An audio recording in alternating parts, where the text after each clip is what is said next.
Welcome to StoxCompare. We're cutting right through the noise today. This explainer is all about the raw, unfiltered financial data behind SpaceX. No rumors, no hype, just the hard numbers you actually need to see to understand what's really happening under the hood. Okay, so you've all seen the news. SpaceX's IPO just closed up a massive 20% on day one. We're talking a $2 trillion, yes, trillion with a T, dollar market cap. Naturally, the retail FOMO right now is totally off the charts. But hey, before you just smash that buy button, we really need to look at the actual telemetry data from 2023 through 2025 to figure out what's going on. Because honestly, we have to ask ourselves a pretty tough question right up front. Are we buying into a futuristic, literally unstoppable monopoly? Or are we just throwing our cash into a historic, bottomless money pit? The answer, as always, is in the math, not the headlines. So let's dive right in. To figure this out, we've got to start with their top-line growth engine, which is just unrelenting. By 2025, they're projecting an absolutely astronomical $18.67 billion in total revenue. The way this revenue is scaling is just wild. We go from $10.38 billion in 2023, jump up to over $14 billion in 2024, and then rocket up again to hit that $18.67 billion mark in 2025.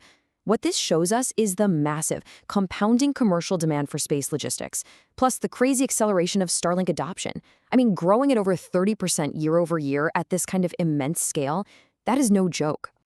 But you know what's truly mind-blowing? It's not just the sheer cash coming in, it's the profitability on that cash.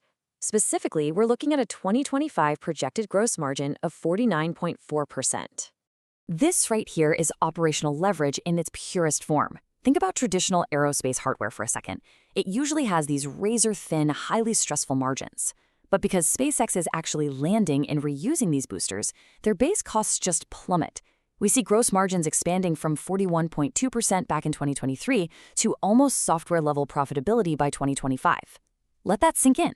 They are pulling SaaS-like tech margins on giant explosive metal tubes.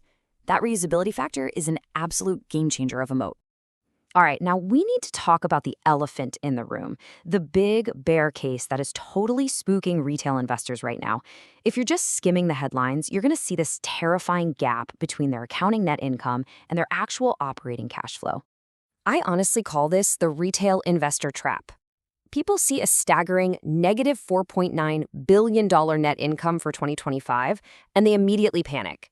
But they are completely missing the fact that net cash flow from operations actually grew to a massive positive $6.78 billion. The core business itself is literally a cash printing machine. It's generating nearly $7 billion in hard cash, but these aggressive accounting deductions are masking it, creating these huge paper losses. So the billion-dollar question is, where exactly are all those paper losses coming from? Why on earth would this incredible cash machine intentionally suppress its own profits?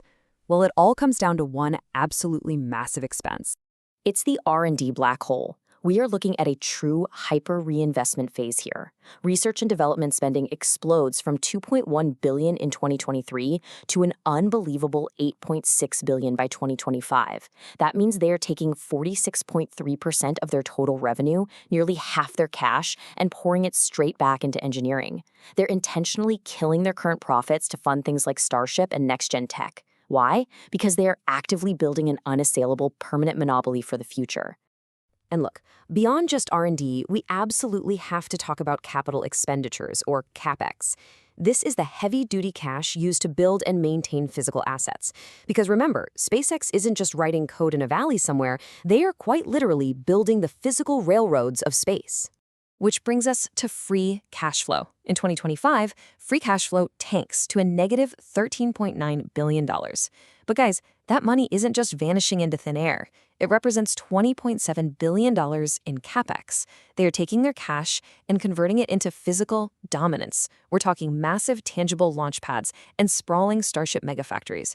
It is a physical moat that their competitors simply do not have the cash to replicate. Now, obviously, burning tens of billions on infrastructure and R&D is incredibly risky. So despite this historic cash burn, we have to evaluate that risk realistically. We have to check their safety nets and liquidity cushion to see if they actually have the runway to pull this whole thing off without going bust. And, well, yes, they absolutely do. Their balance sheet is a fortress right now. They're sitting on $24.7 billion in cash and equivalents, which comfortably covers their total balance sheet debt of $22.9 billion. Throw in a really healthy working capital buffer of over $9.5 billion, and it's crystal clear they have a massive cash runway to safely survive this hyper investment phase. So let's bring it all together for the StoxCompare final verdict. On the bull side, you've got software-level margins hitting near 50%, massive operational cash flow, and a bulletproof balance sheet. On the bear side, sure, you've got severe cash burn, a $2 trillion valuation that is totally priced for perfection, and absolutely zero room for error on huge bets like Starship. But the ultimate takeaway here, SpaceX trades like an apex predator because it acts like one. They are weaponizing their massive cash flow into hard infrastructure and intentional paper losses to cement absolute, unbreakable market dominance. The data proves this is strictly a long-term play. It's not a quick swing trade. You have to be willing to stomach this hyper reinvestment phase if you want to see the payoff. So I want to hear from you on this one. Drop a comment below and let me know. What kind of investor are you when it comes to SPCX? Are you holding out for the long-term monopoly, or is this short-term cash incinerator just too rich for your blood? Thanks for hanging out with me for this explainer, and I'll catch you in the next one.